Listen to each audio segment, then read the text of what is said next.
the house of the book. How about that? And when people would go by, the children would start when they were 6 years old, and the boys would stay in school for 12 years. The girls, they didn't get to stay that long. It was just the custom. The method of teaching in the house of the book was to recite sentences that the teacher would say, and people would walk by the house of the book and they could hear the children chanting what the teacher would say. It was exciting. In the town, there was a main gate, and the main gate was by a big, big water well, and it was the best water ever. People would just love the water. And the Bible even has a story later on how wonderful that well was. David was homesick about Bethlehem one time, and he said, "Oh, if I could just have a drink of the water from that well." And the well and the main gate was also where the women would visit and catch up on the news. So it was a good place, you know. They could always hear something. And our lesson is going to focus on a little baby that was born during this time. And this little baby was just wonderful. I don't know her parents' name, but when she was born, her name is Naomi. And her name means pleasant. And I looked up in the Bible what pleasant means. And pleasant means the words and wisdom we speak in our character. When she was like that. Well, I'm going to tell you a little bit about the babies, what they would do.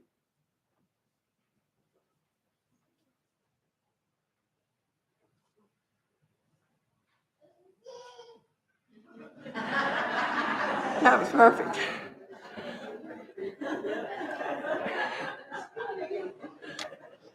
That was a good amen.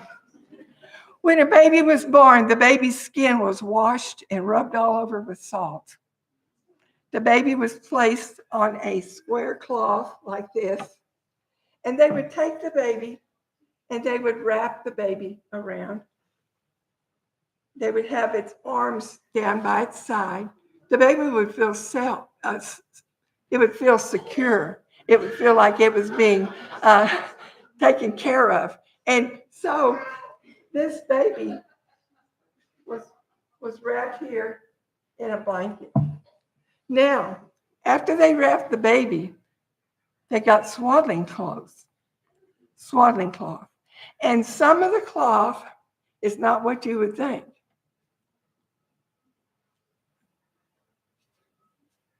Sometimes they would get colorful cloth.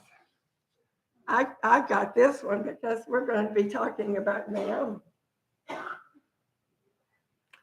Sometimes they would embroider the cloth. And sometimes they would choose different colors. Maybe it's a boy. And sometimes they would decorate it with jewels. Oh, they were so proud of their babies. Now, when Naomi was born, they gave her a name called Pleasant. That's what it meant. A lot of times the babies didn't get their name until about a year, when they're a year old, because they wanted to see the baby. They wanted to understand the character. We're all different, aren't we? It's wonderful. If you look at your hands and you look at your fingerprints, there's no one in the world that has ever had a fingerprint like you. That's the truth. You are so unique. You are so wonderful. He knows about you. He knows your thoughts. He knows his plans for you. Well, the little Naomi was born and she grew up, and it was just wonderful. And sometimes when they would have a baby, they would have a little hammock in their house, and the baby would rock. It would have its swaddling clothes on.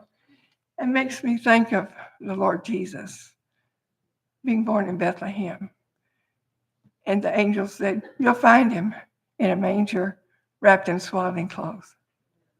And probably Mary had the best that she had for the King of the world. So, and the babies were nursed about 3 years. Well, Naomi grew up in Bethlehem. What is her name? Pleasant. Yes. And she attended school as it was a custom for all the children. Oops, pardon me. She probably had a little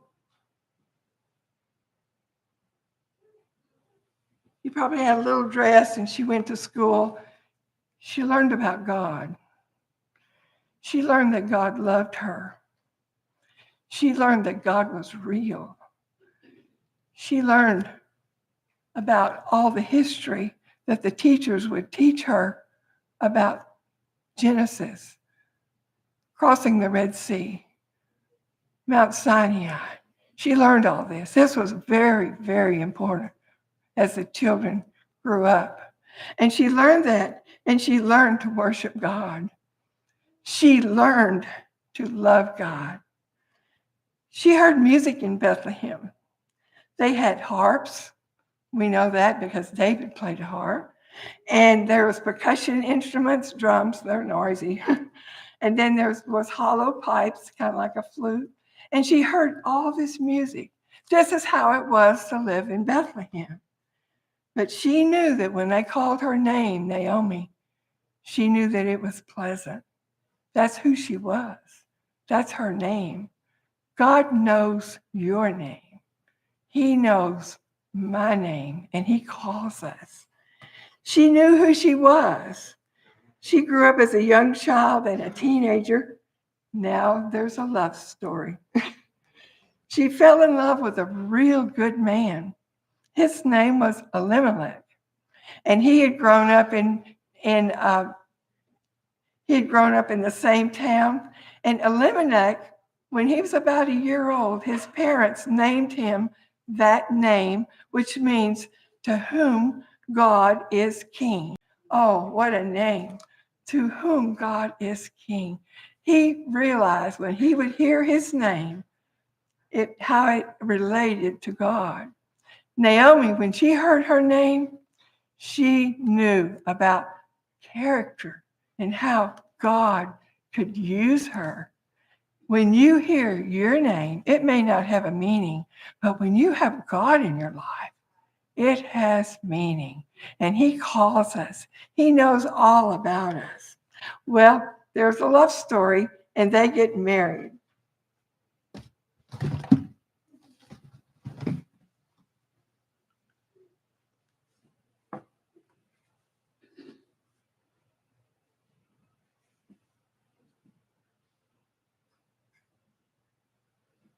They were very, very happy, and he had built a house. When they're engaged, well, the future husband would build a house for them, and it was a happy event. And so now they're married. Naomi and Elimelech are husband and wife, pleasant, and to whom God is king. When I got married, about a few months after we got married, I married a shy preacher who I miss every day. He's been gone 3 years. I miss holding his hand at night when we sleep. I miss 4 o'clock in the morning when he wakes up and he's praying for me. He's praying for our children. He's praying for our church. I miss that. And when he passed away, that Sunday before, he lived in a nursing home for a while.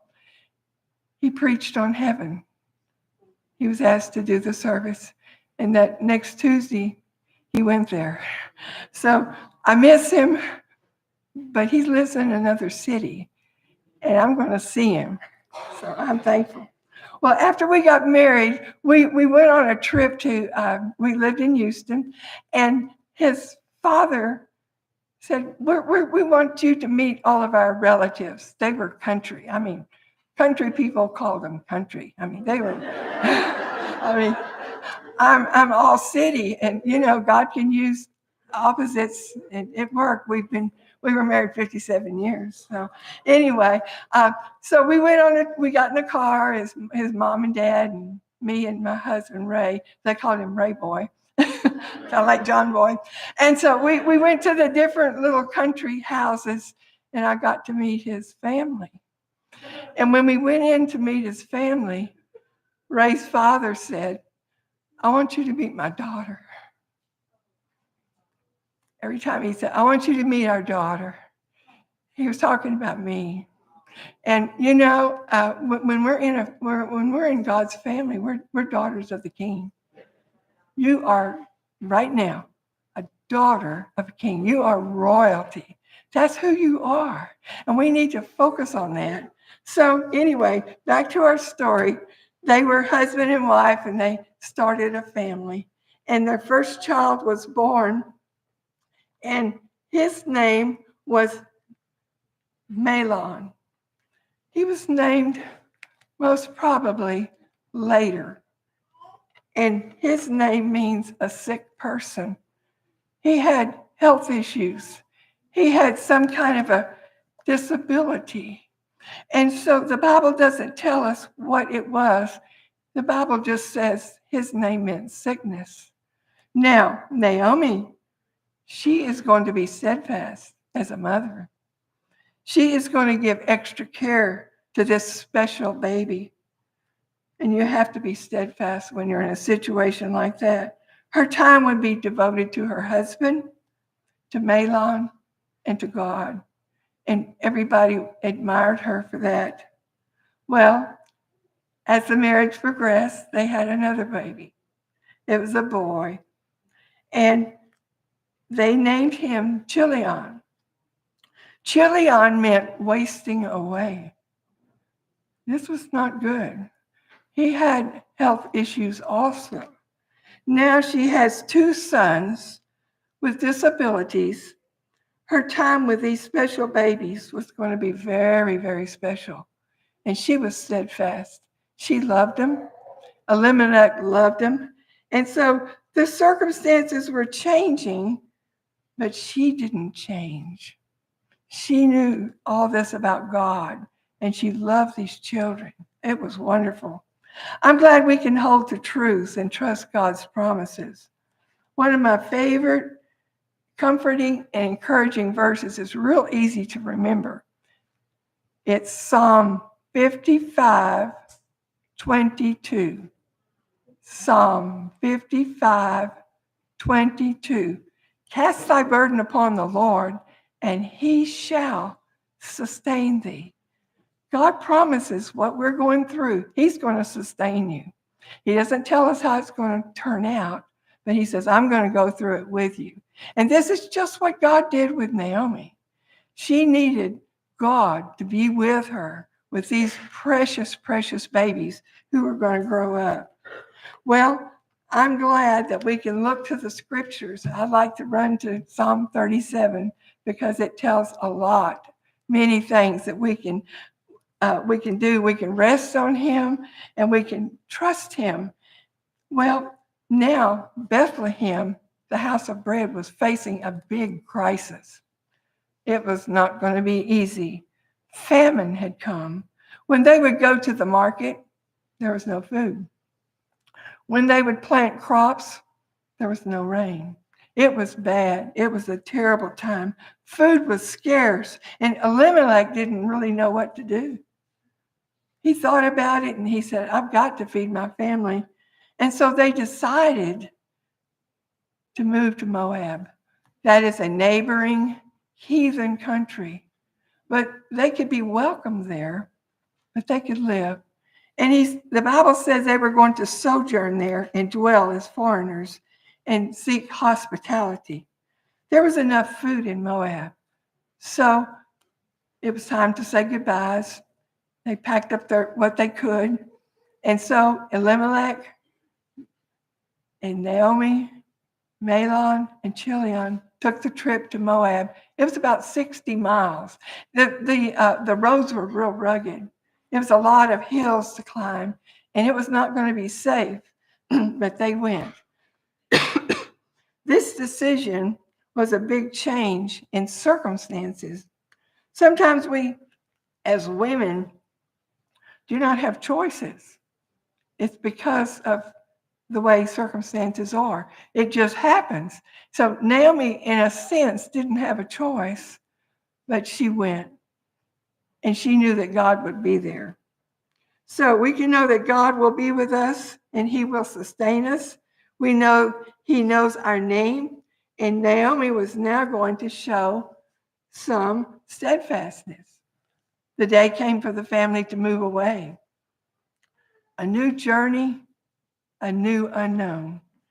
Was God going to be with them? Yes. Was God going to help them?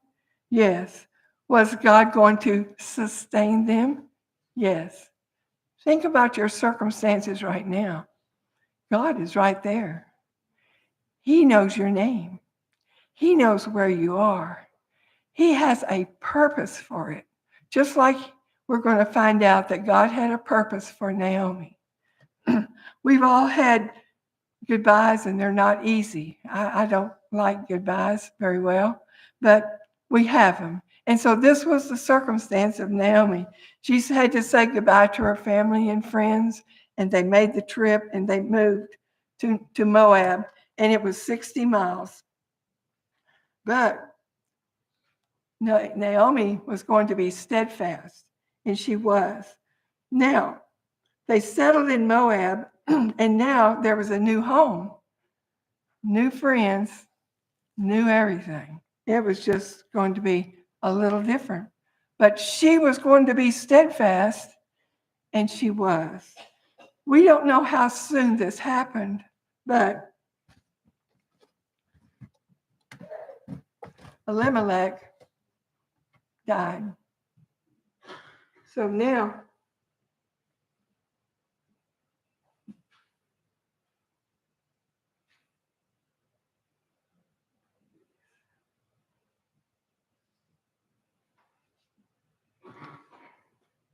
she's wearing the widow's clothes. It wasn't going to be easy. Was God going to watch out for her? Yes, he promised he would.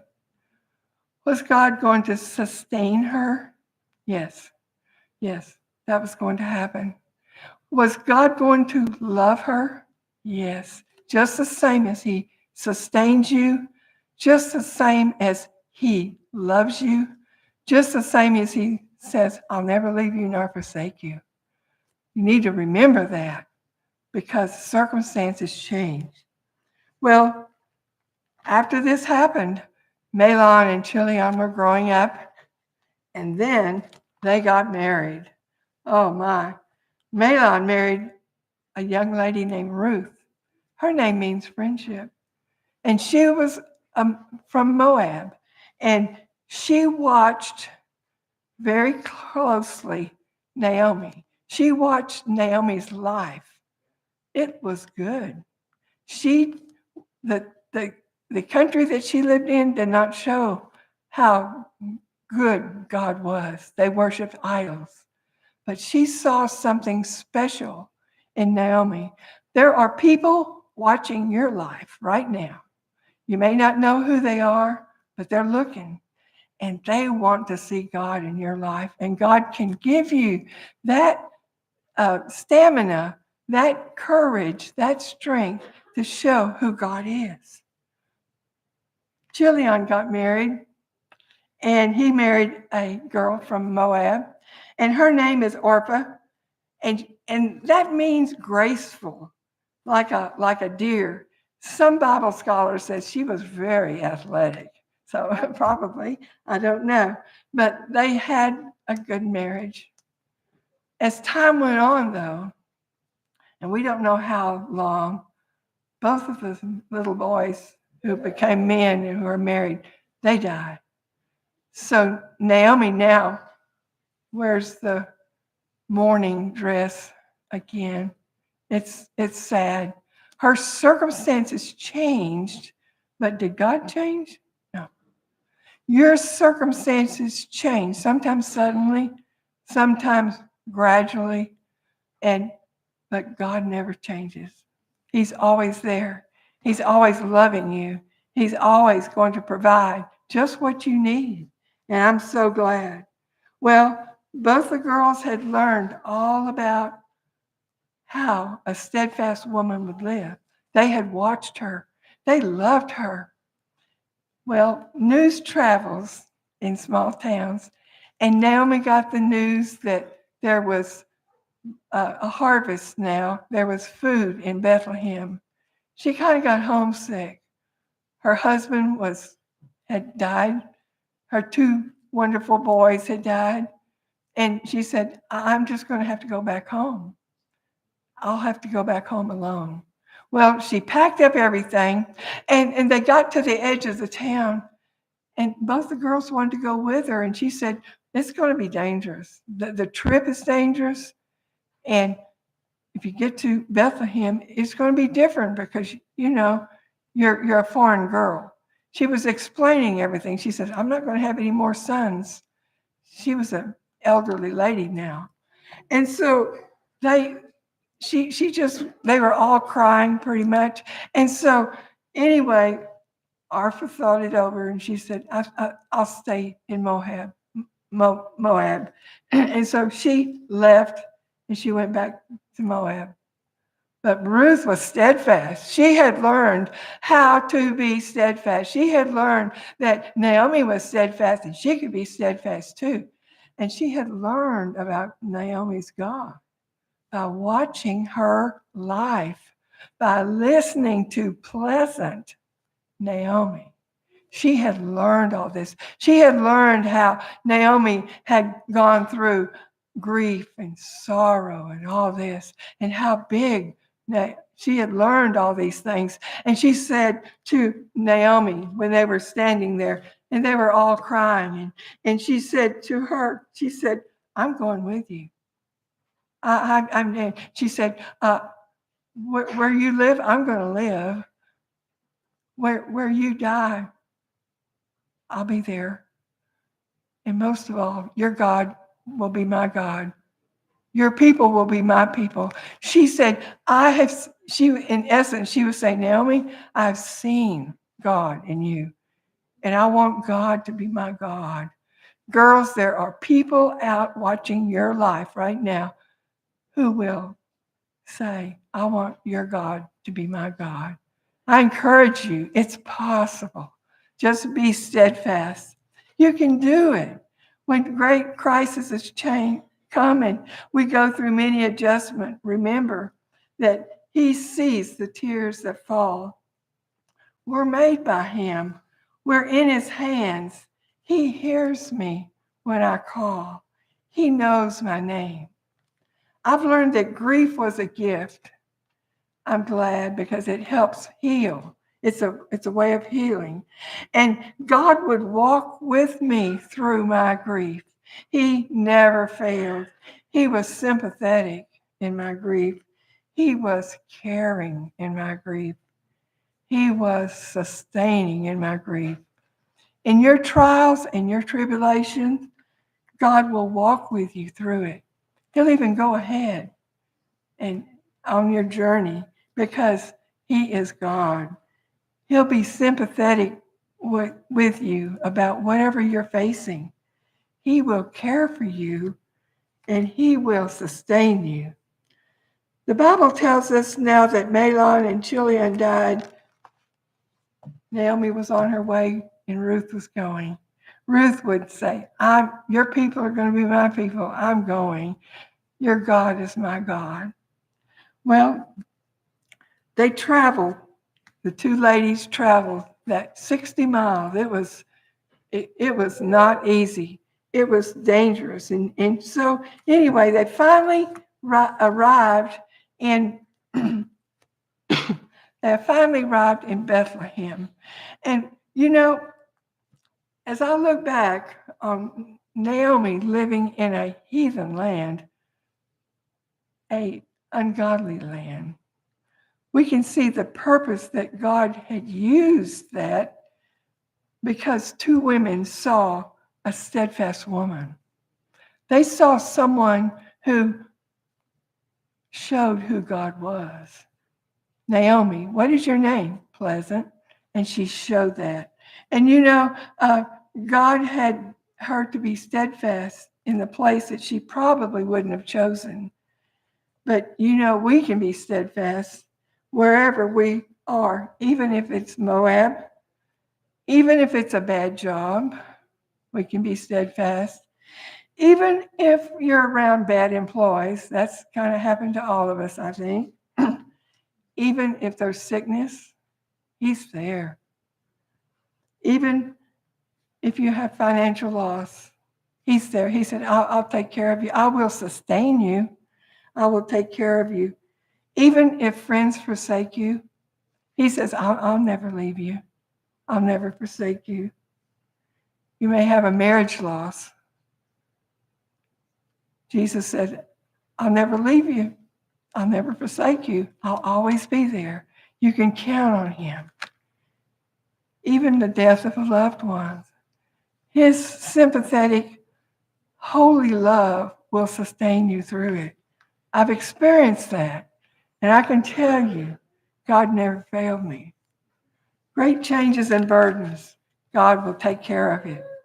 Well, they finally come into Bethlehem, and Naomi is just worn out. She's a widow. She's come back with no husband and no sons. And the town people, small town, they all see her and they say, well, is this Naomi? 10 years had gone by. She had all grief over her face, you could tell. And they said, is this her? And she says, oh, no, it's not me. I'm not Naomi. My name is Mara. Call me that now. Is that her real name? No, that's her circumstances, but not her. So our vision can be clouded with present circumstances. This happens to many of us. When we react to circumstances, we see our losses and pain. Corrie ten Boom lived in a concentration camp in World War II. She was a Dutch steadfast woman. And she says, when you lose something, just remember what you have left. And so that will help us.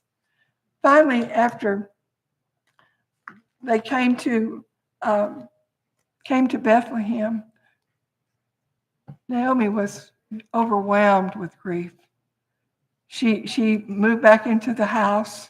And it was different now because Elimelech wasn't there and the two boys weren't there, but Ruth was.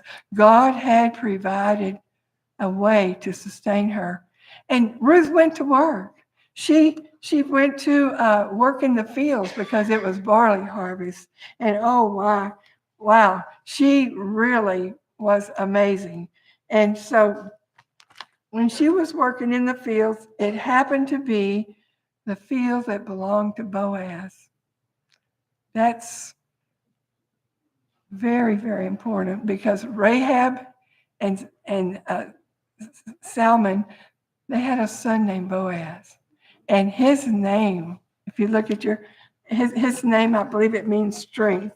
And so he watched her and he heard how she was steadfast, how Naomi had been steadfast.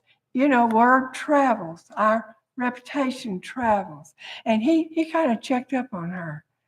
And then a love story begins, and he shows great, great care and great love to her. And so he decides that he wants to marry Ruth. And so he provides a way to purchase the land that Mahlon had. And so they have a wedding, and it's great. Now, Naomi things are looking up, aren't they? And so she works in the field. Now, Ruth, when she was working in the field, she'd get up early, and it usually was sun up to sundown, and it wasn't easy. It was backbreaking work. I mean, it was dirty work. She just got all the grain on her. And, it was kind of lonely work too because she didn't know anybody. It was just, she was kind of like the new kid on the block. We've all been there. But anyway, as she's there, she's in God's will. Sometimes in your life, you might feel this is not working out. This is just hard. I don't see a purpose in this. It just not makes sense. But God's in control. I want you to remember that. He knows your name. He has a plan and he has a purpose. And so even though she's in his will, God has his plan. He has his plan for Ruth. He has his plan for Naomi. He has his plan for Boaz. He has his plan for you. He has his plan for me. We just sometimes get clouded with circumstances, and it makes us want to kind of give up and not a clear picture of God, but he knows your name. Well, Boaz and Ruth are married. Oh, what a happy time. And so God gives them a son, and his name is Obed. That means worshiping God. So we know that Boaz was brought up to serve the Lord by Rahab and her husband Salmon. And now Naomi has a grandson. Guess what? The town women are thrilled. Small town. And they tell Naomi, they said, "Blessed be the Lord, which hath not left this day without a kinsman." That's referring to the marriage. "That his name be famous in Israel, and he shall be a restorer of thy life and a nurturer of thy old age. For thy daughter-in-law," which is Ruth, "which loveth thee, is better than 7 sons." And Naomi took the child and laid it in her bosom, and she became a nurse to it. Naomi did not know that this was just the beginning. She did not know that Obed was going to be born. When she came through Bethlehem and said, "I'm Myra," she wasn't Myra. She wasn't. That's not the truth. That's her circumstances. And I want you to guard your thoughts. When something happens that's so overwhelming, remember who you are. Remember who God is, because this will guard your thoughts. This will guard your heart, because he knows your name. Well, Obed was born. Oh, and his name means worshiping God. Oh, and then as time goes by, Obed had a son called Jesse in Bethlehem. And Jesse had 8 sons. And the youngest was David. Can you imagine? Naomi's is the great-great-grandmother of David. God has a purpose. I'm glad she left Moab. I'm glad she came back. I'm glad she was steadfast. Look at her heritage. In your life, the little things that you do are important. The little things she did in Moab to those 2 daughter-in-laws that was watching her were important. Everything we do, God sees. So David is born, and so he's to become the king. He played the harp. Remember, we talked about Bethlehem, and he wrote most of the Psalms. He wrote one that says, "Thou art with me." That's in Psalm 23. And, Naomi's purpose is seen in her future family. Naomi did not know that we'd be talking about her today. Here she is coming back from Moab, defeated because of circumstances. She didn't know we would be talking about her and her God to complete the journey. Her name is Pleasant, and her Myra was not her name. It's only due to that. But she was steadfast.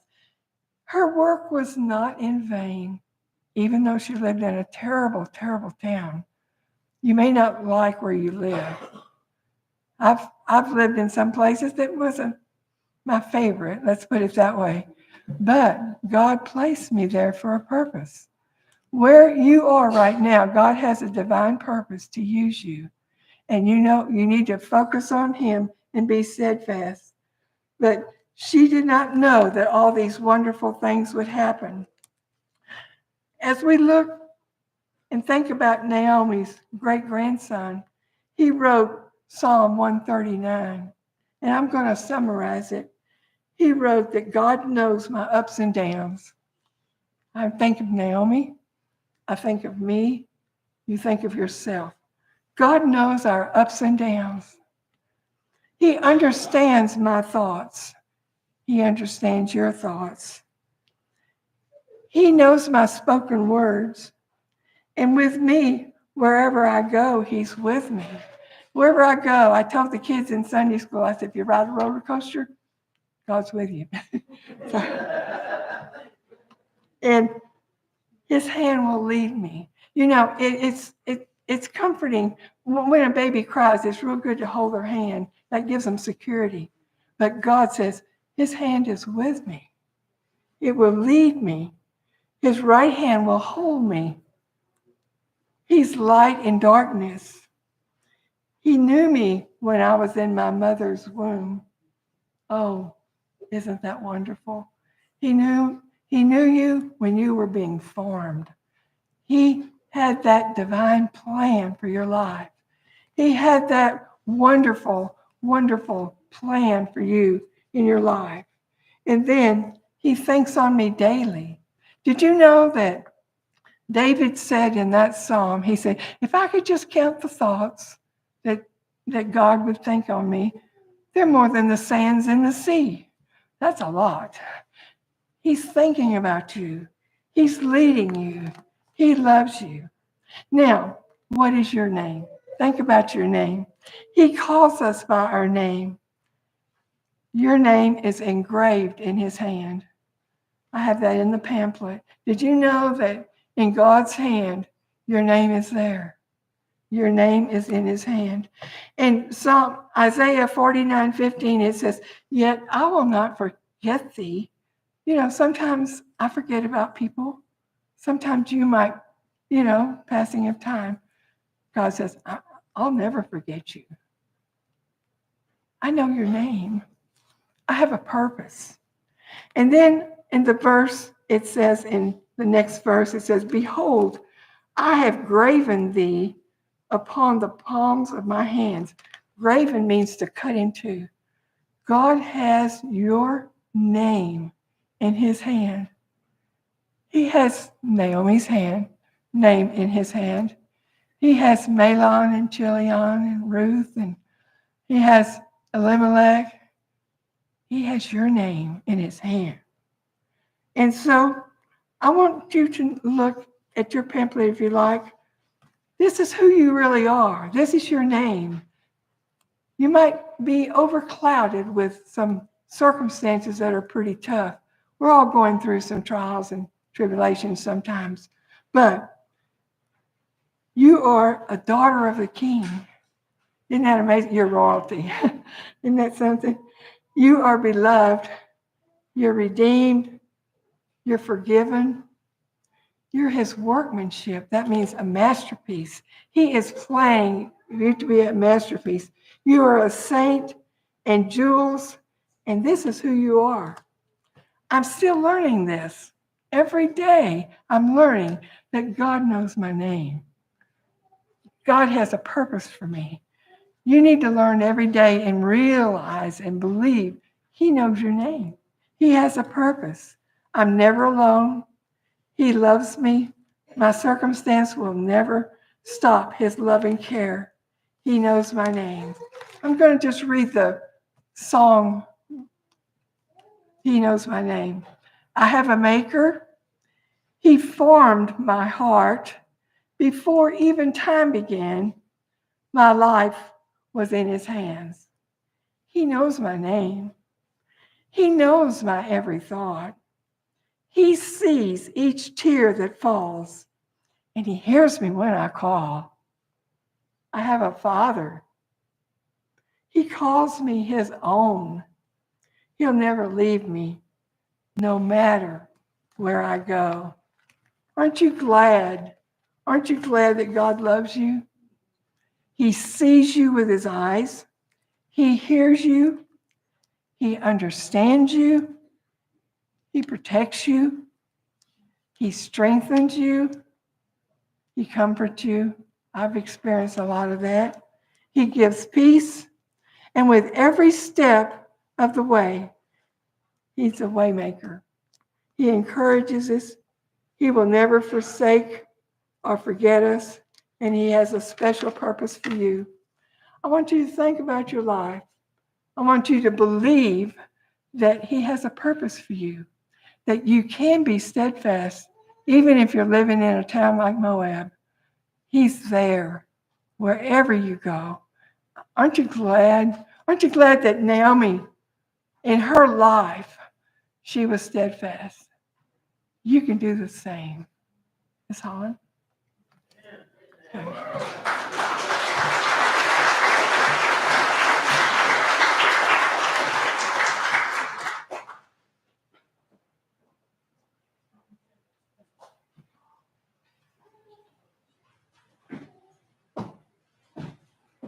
Let's all stand up. Miss Gavin, will you give us a little invitation? Thank you for that, Mrs. Smith. That means so much. He knows my name. He knows your name. Maybe God spoke to you tonight, and maybe he's telling you, he's calling you to himself. And he says, I know you, I want you to myself. You may want to come to the altar, whatever the Lord has spoken to your heart about. Come if he's spoken to your heart.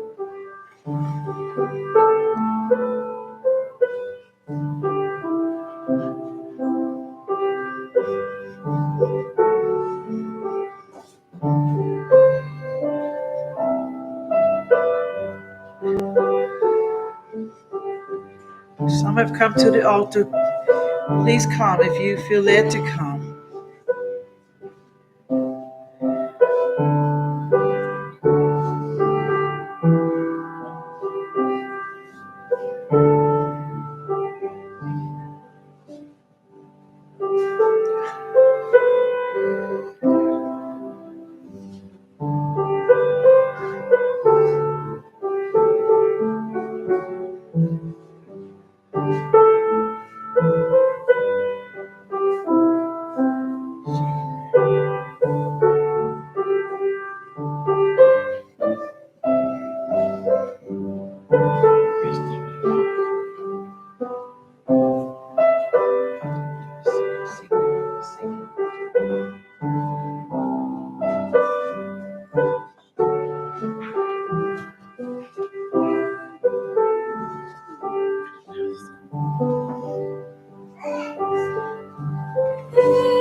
You never leave me. I'll never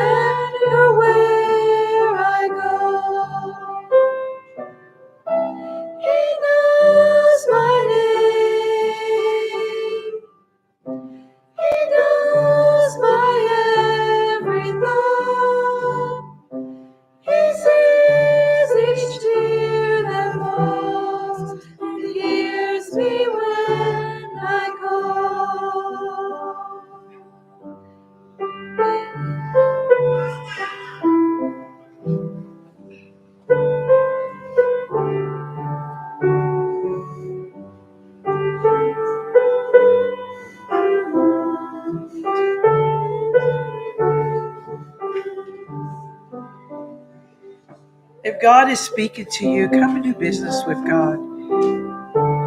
He knows your name. He knows your every thought. Our every thought. He knows everything about us. Everything about us.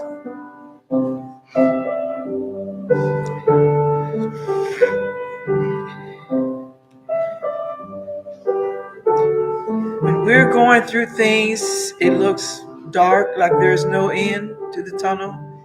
Those are the times God's working. He's always working.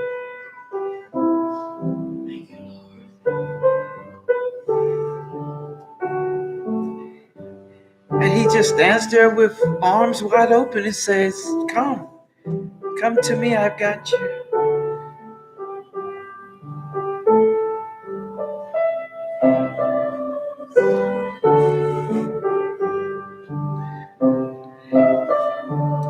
Let's all sing it with him. He loves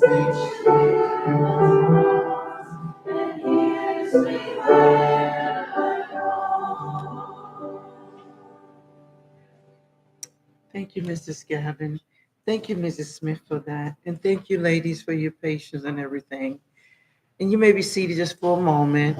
At this time, we have refreshments for you, and it's time for refreshments and fellowship, or maybe time for some to take a nap. But thank you for your patience here tonight. Yes, ma'am. Yes, let's do 5 drawings tonight before we go. Let's do that. Let's do 5 drawings tonight before we go. And